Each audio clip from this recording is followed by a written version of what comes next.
할렐루야. 제가 설교할 때 어린이들이 항상 좀 많은 것 같아서 참 좋은 것 같습니다. 재밌는 이야기 하나, 재미 그렇게 없을 수도 있는데, 호메로스라는 오래전 수천 년 전 사람이 쓴 오디세이아라는 책에 나오는 이야기인데요. 여기에 보면은 전설의 동물이 나옵니다. 전설의 동물 세이렌이라는 동물이 나오는데, 세이렌의 형태는 어떻게 생겼냐면, 호메로스의 묘사에 따르면 얼굴은, 물론 진짜는 아니고 이야기, 얼굴은 여자의 얼굴이고 몸, 날개는 독수리의 날개를 가진 전설의 동물인데, 노래를 굉장히 잘했다고 해요. 찬양대에도 계시는데, 노래를 굉장히 잘했는데, 사실 좋은 어떤 전설의 동물로 묘사되진 않고, 바다에서 노래를 하다가 그 근처에 배가 이렇게 지나가면은 노래를 불러서 선원들을 홀려서 선원들을 바다에 빠지게끔 만든다라는 그런 이야기가 있습니다. 악명이 자자한 이 해협을, 세이렌들이 있는 이 해협을 영웅 오디세우스가 이 해협을 지나가게 됩니다. 건너가기 전에 누군가 오디세우스에게 조언을 해줍니다. 노랫소리 들으면 누구나 바다에 빠지게 되니까 밀랍으로 귀를 막아라. 밀랍으로 귀를 막으면은 안전하게 건너갈 수 있다. 그래서 선원들의 귀에는 다 밀랍을 이렇게 발라서 노젓는 선원들은 다 귀가 막혀 있습니다. 그런데 여러분, 세이렌 노랫소리 궁금하지 않아요? 오디세우스가 궁금했던 것 같아. 그래서 그 자신은 밀랍으로 귀를 막지 않고 뭐라고 명령하냐면, 나는 귀를 밀랍으로 안 막을 테니까 그 나를 대신에 나무 그 뱃기둥에다가 나를 묶어라.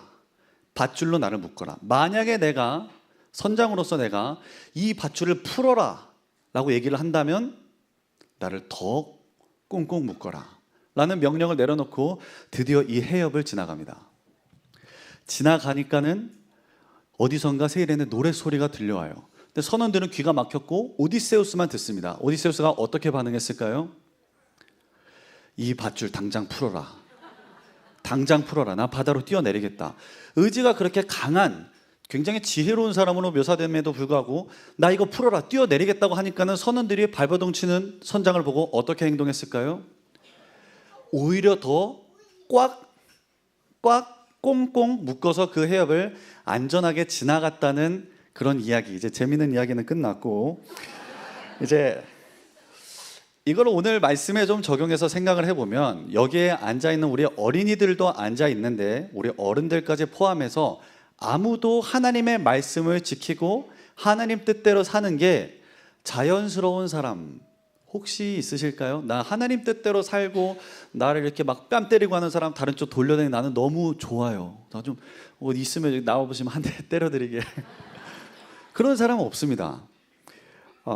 오히려 그 반대가 되겠죠. 누구도 자연스럽게 하다 보니 하나님 더 사랑하게 되고, 하나님을 알아가는 게 자연스럽고, 죄 짓는 것보다는 의로운 일을 행하는 거, 선행하는 게 자연스러운 사람은 성경의 기록에 따르면은 한 명도 없습니다. 그래서 묶여야 가능합니다.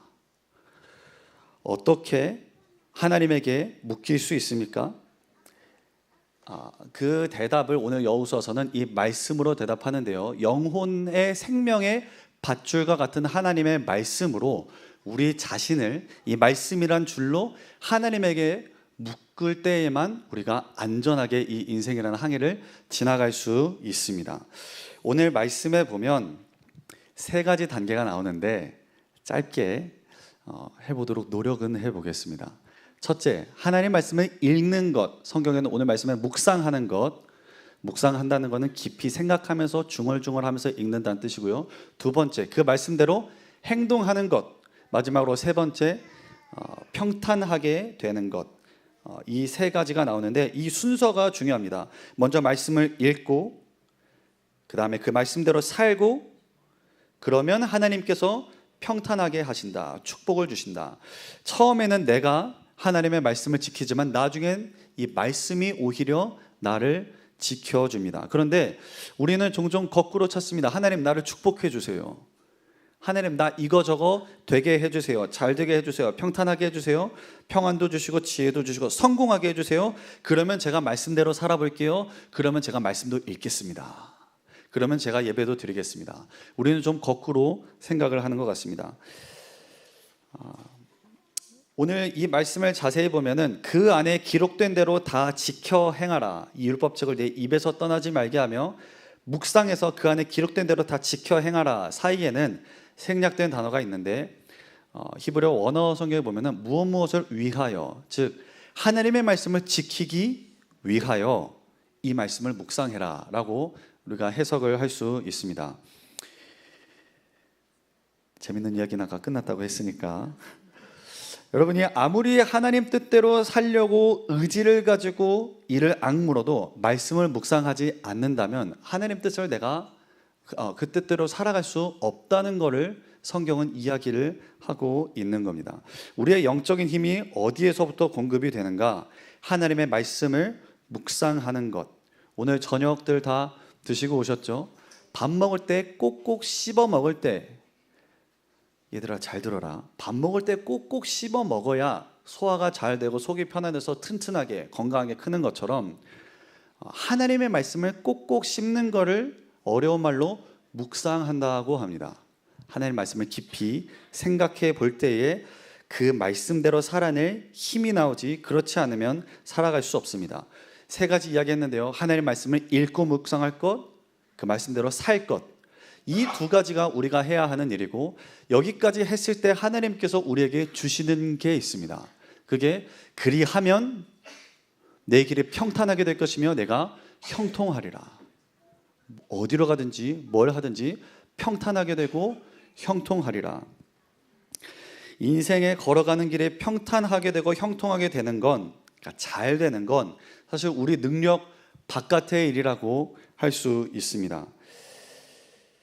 농부가 아무리 베테랑 농부 30년, 40년 농사를 지어봤다고 해도 하늘에서 비가 내리지 않으면 농사를 성공할 수 없는 것처럼 인생의 평탄과 형통은 하나님께서 하시는 부분입니다. 내가 스스로 평탄함과 형통을 찾고 구해서 얻어지는 게 아닙니다. 하나님께서 주실 때, 형통함을 주실 때 형통하게 됩니다. 그리고 그 출발점을 오늘 하나님의 말씀은, 여호수아서는 이 말씀을 묵상하는 것이라고 말하고 있습니다.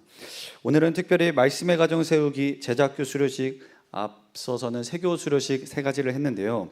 왜 교회에서 굳이 귀찮게 바쁜데 말가세를 하며 또는 토요일에 제자학교를 할까요? 주일에 한 번만 하면 되는데, 저는 그 과정이 하나님의 말씀에 묶이는 과정이라고 생각합니다. 사실 그게 편안하지는 않죠.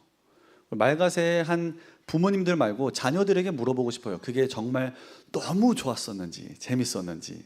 사실 막 웃으면서, 작년 성도님들도 하나님 말씀 보면서 뭐 시편 물론 119편 꿀송이 같이 달다는 말씀 있지만 너무너무 이 말씀이 좋고 그런 시간만 있지는 않을 겁니다. 때때로는 견뎌야 하는 것. 아까 기도하는 학생이 인내에 대해서 기도를 했었는데, 인내하는 시간, 그런 시간들을 통과해 나아갈 때 그 말씀대로 살아갈 수 있는 힘이 생기고, 그 말씀대로 살아갈 때 하나님께서 우리에게 평탄한 길로 인도해 주시는 줄 믿습니다. 함께 기도하겠습니다.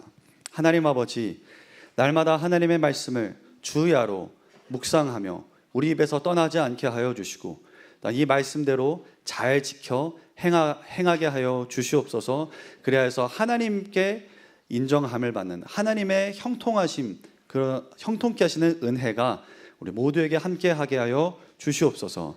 예수님의 이름으로 기도합니다. 아멘.